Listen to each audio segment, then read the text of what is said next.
What's up everybody, and welcome back to the channel. In today's video, I've made my way to Flow Toyota of Statesville to take a look at the 2020 Toyota Supra Launch Edition and a 2019 Toyota 86 TRD Edition. Today, we're going to talk about these two cars. The Supra is about $60,000 and the 86 is around $30,000. So is the Supra twice the car that the 86 is? And then before we start, a huge thank you to Flow Toyota of Statesville for providing these cars for today's video. I have a full review on the Supra, and Mike just did a full review on the 86, so definitely check them out, and check out Flow Toyota's website down in the description below. They have a really awesome selection of all the brand new Toyotas and of course the new Supra. So then to start it all off, before we take each car for a back-to-back test drive, we'll talk about the power plants in each vehicle. In the Toyota 86, you get a 2-liter naturally aspirated 4-cylinder engine with 205 horsepower and 156 pound-feet of torque.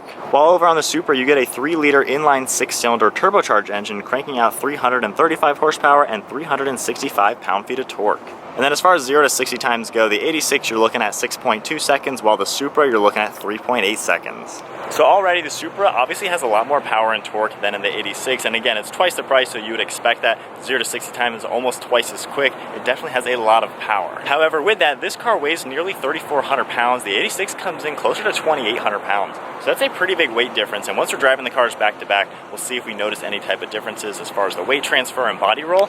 But then to take a look at the overall exterior looks, I think you can definitely tell how both of these cars are related. They have a lot of similarities as far as the design language. Both of them have a similar cone shape around the front Toyota logo on the front bumper. I think the Supra is a little bit more aggressive with the longer headlights, especially with the 3 individual high beam and low beam lights. It just gives it a really cool look. The 86 also does have a projector beam headlight. And then on the 86, we have a large chin spoiler up front as part of the TRD package, aggressive mesh for a large opening for the radiators. But I definitely like the front end design of each car. They share some similar characteristics, but I think on the Supra's end, it does look a little bit more grown up.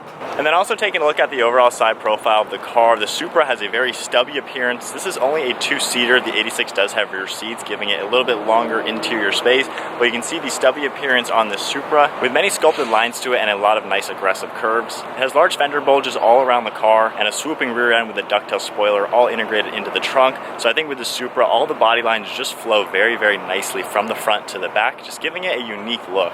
And then over with the 86, it's a little more conservative looking. It's still very sporty, has a lot of sharp lines to it. I wouldn't say it's as outlandish as the Supra. It still has bulging fender arches in the front and in the rear. They're just not as pronounced comparing it to the Supra. And then working our way to the rear of the car, it has a spoiler mounted on top of the trunk just to give it more aggression. And then finishing up with the rear ends, this one has the TRD body kit, all part of this TRD package. We got a TRD exhaust system. You can obviously get a really good look at how everything flows together. A lot of sharp edges to it, just has that tuner car design to it. And then making our way back over to the Supra, it's much more sleek and flowing, very, very clean body lines. Still an aggressive diffuser, the dual exhaust and everything.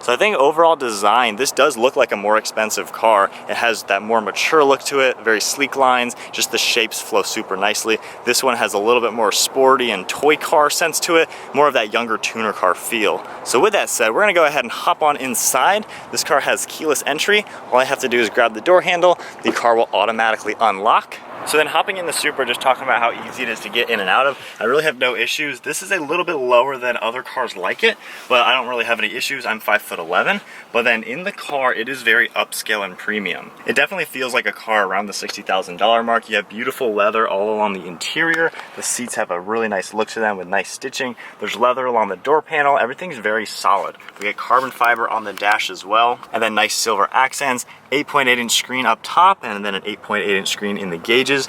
We have more carbon fiber all in the center, and then leather on the armrest. Of course, this new Supra was built in conjunction with BMW, so you have a lot of BMW switchgear in it, which is not a bad thing at all. It's all nice, high-quality stuff you'd find in many luxury cars, which is really nice. Steering wheel has a nice design to it too, with more leather, radar cruise control, blind spot alert, rear traffic alert, front and rear parking sensors. So we definitely have a lot of technology in the Supra, a lot of standard safety features like Toyota Safety Sense. And then moving to the 86, we also have the keyless entry system. It'll automatically unlock. This car doesn't have quite the same materials as far as all the leather. We have cloth seats with a bucket design to them, some cloth leather and micro suede accents all throughout the interior. And then hopping inside this car, I think it's a little bit easier to get into. This roofline is a lot higher up, and it's a more roomy feeling car on the inside. It definitely has more interior space. You can feel how it is not quite as upscale as the Supra, just the use of materials and just a lighter weight feel of a lot of the panels on the interior. And then just moving our way inside, we do have a little bit more plastic use inside. Still really nice materials like the micro suede and all the stitching. Definitely a really good look to the car. And again, we're comparing a car that's half the price. Push to start in both vehicles. You can get a manual option in the 86, which is really nice. We have leather along the steering wheel, just a few controls on them. We don't have all of the safety technology that the Supra is gonna have. And then of course the biggest thing, this car does have rear seats in it. They can fold down. You can fit 4 tires actually in the back, which is really nice. The Supra has a lot of space as well. Let's go ahead and open up the trunks, and then I think we're gonna get both cars out and about. So just opening up this, we do have a button on the trunk, which is really nice. The Supra does not have an exterior button, but you can press the button on the key fob or the door panel. And with that pop now, we can just open up this lift gate. Both cars, the trunks go all the way into the passenger compartment. We have a cover that is removable, which is really nice for larger items. This launch edition also does have the upgraded audio system with 2 speakers back here. And then moving our way over to the 86, you can see how the trunk is. A little bit larger opening for the 86, and these seats will fold flat for even more storage space. So obviously you have more space in this car, but for being a more high-end sports car, the Supra has a ton of space as well. So then just one last look at the overall interior for both cars. We can get a good look back to back. Definitely a sporty tuner car appearance to it. I like all the red accents to it. And then as we make our way over to the Supra, you do get a little bit more sense of luxury in this car. Full power seating, upgraded audio. We have digital screens everywhere and genuine carbon fiber. So with that said, we're gonna hop in the 86 and take this thing for a drive and then hop in the Supra. All right, so we are now in the 86, gonna get a feel for how this car is like to drive. Now, of course, we get a manual as an option, which is really nice. So in the parking lot, it's very open. The visibility is so easy to see out of. There's definitely a lot of glass in it. Steering is super light. You do get a little bit of a digital display in the center screen, which is a nice touch. We got a G-force meter, your speedometer, and then a center mounted tach. So as far as acceleration, this is not exactly the fastest car out there. So we'll do a little bit of a pull. So yeah, it's not exactly fast. It seems like it picks up above 4,000 RPM. But when you're in this car, you don't really get a sense of, I just want to go fast and that kind of performance. Like taking a turn right now, that's where this car is shining. And it puts a smile on your face, rev matching a downshift, and then taking a nice quick turn. The steering is really direct. The steering wheel is very small, but it's just a nimble, fun little car to play around with. You don't feel like you have to go out there and get the fastest lap time or break any records or anything like that. It's more of a car that's just, I want to just have some fun. You know, kick the tail end out a little bit. We do get a limited slip differential, so it is a car you can drift with, you can just play with it. And then as far as a normal car goes, it gets excellent gas mileage. I think you're well over 30 miles per gallon on the highway. You have a ton of practicality. The rear seats are actually usable. And being that you have a manual option if you'd like, you have that direct driver feel. This one does have the TRD exhaust.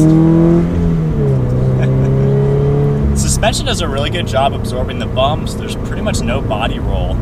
You know, it feels like a car that if you're in the mountains or on the track, it's just gonna be fun. You're gonna have a smile ear to ear, you know, taking those sharp turns, very direct steering. The bucket seats do a really good job as well. The Brembo brakes, honestly, are probably overkill for this car. They are plenty big enough. They're gonna do a fantastic job slowing this car down. So the fact that this car has full Brembos all around, that is an impressive option that this particular spec has, and I would definitely want to opt for that. Steering wheel has a really good feel to it. And like I said, with visibility, if you are on the track or mountains, it's really easy just to pinpoint the car. And then as far as driving this just in the parking lot, we'll do a little bit of a turnaround right here just to see the steering radius. Very tight steering radius. Manual shifter is a breeze to use. Clutch pedal is very lightweight, so you could easily daily this being a manual. But does this feel like a $30,000 car? In today's market, yeah, it feels pretty much normal for what it is, especially this trim level has a lot to offer. Nice use of materials. Again, it's not a higher end luxury car like we're gonna find in the Supra, but for what you get, the micro suede, the leather feels really good. The micro suede on the dash I like. The seats are pretty nice as well in the cloth. But then back to a little bit of an acceleration. Again, it's not the fastest car out there, but very fluid to drive.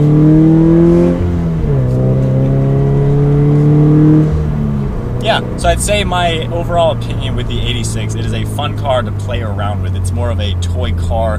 It's something you can throw around on the track, throw around in the mountains, and just not worry about the numbers, the data, the specifications, all that. It's just pure fun. It's nothing too crazy as far as the price goes. It's a pretty averagely priced car, and you get a lot for your money. It's fun to drive, and as far as a sports car goes, the goal of a sports car is fun.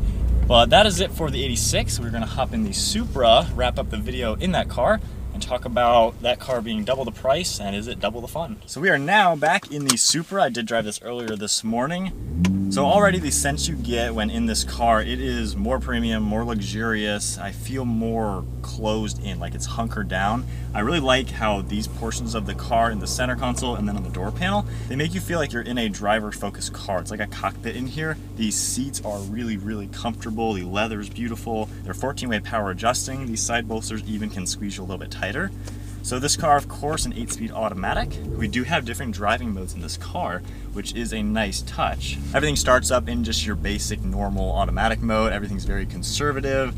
So driving it now, it feels like it could be just a normal car. The view out is pretty aggressive. I really do like that. The steering is very lightweight. The transmission, the engine is very smooth. And for normal driving, what I'm finding, this is definitely a comfortable, more luxurious, more upscale car than an 86, which of course makes a lot of sense being that it is double the price. So I like how this does have the refinements in it. We have a ton of technology, a ton of standard safety features. And this car also has the engine start-stop feature. But then as far as the fun factor in automatic, just giving it some gas. I mean, it gets you right up to speed, not even flooring it, not even getting close to a red line. This thing gets up to speed. It has a ton of power. People have dynoed these cars at like 370 at the wheels, which means this engine really is pushing like 400 horsepower. Toyota definitely underrated it.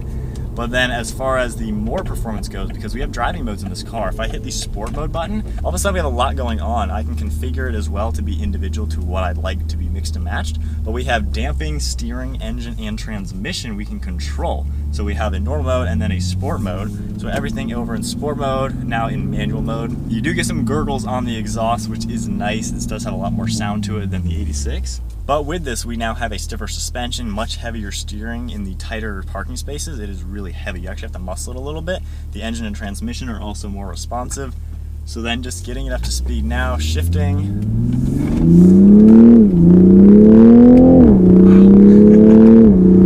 I mean, it gets up to speed. There's no doubting that this is a fast car. It really gets up to speed nicely. On top of the safety features, we have lane departure as well. So when I did cross the yellow line, it put me back in the lane. So those types of technology features it also has. But as far as the performance, oh, and the gurgles on the exhaust, this definitely has something to it. This is a car that can compete with like a Porsche Cayman or something of that caliber. This is a pretty nice premium sports car. I would say this is a proper sports car. The 86 is more of a toy car, tuner car, something like that. So you can tell how they are in different classes of vehicle. And then back to some acceleration, getting up on this road again. The responsiveness of the transmission.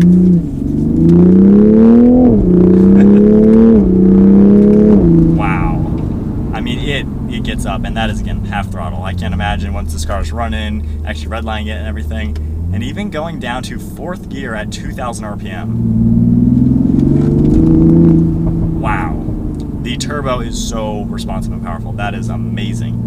So then overall consensus with the Supra, is it worth twice the price? I think so. It is definitely twice the car. It is less practical being a 2-seater versus a 4-seater, but I think that helps give this car even more performance. It's got a more powerful engine, the braking stops on a dime, the handling, you can configure it so it can go from a very comfortable luxury car to a very tight sports car that really does what you want. I don't feel any weird body roll or brake dive or anything like that. Being it does weigh quite a bit more than the 86, I don't notice the weight in it, which I'll probably be able to notice that on a racetrack. But as far as just normal driving on a few turns and stuff, this is a really nice car. I like the use of materials. It just feels more premium. So with that said, I'm not sure how to wrap up the video. I like both cars a lot. I think they each have a ton to offer. And people aren't necessarily going to be cross-shopping these two cars. Of course, they're in a much different class. The Supra is definitely twice the car. It's faster, more powerful, has many more features, safety features, performance features. it is a more mature sports car than the 86. Both of them I think are priced very well for the market and what they have to offer. But with that said, the Supra, it is a special car. It's not a BMW inside. I know, of course, this was built alongside the Z4, but I don't feel like I'm in the Z4 right now. I drove the new Z4s, the 6-cylinder and the 4-cylinder, and this does not remind me of it. While the infotainment screen and a lot of the buttons are right out of a Beamer, this feels like something special and something unique, and I definitely like what Toyota has done. The power, oh man.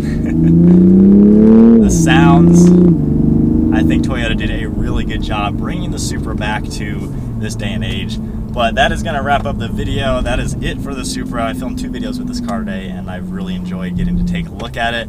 Hopefully the other one coming into the dealer is coming in very soon so I can take delivery of my own Supra.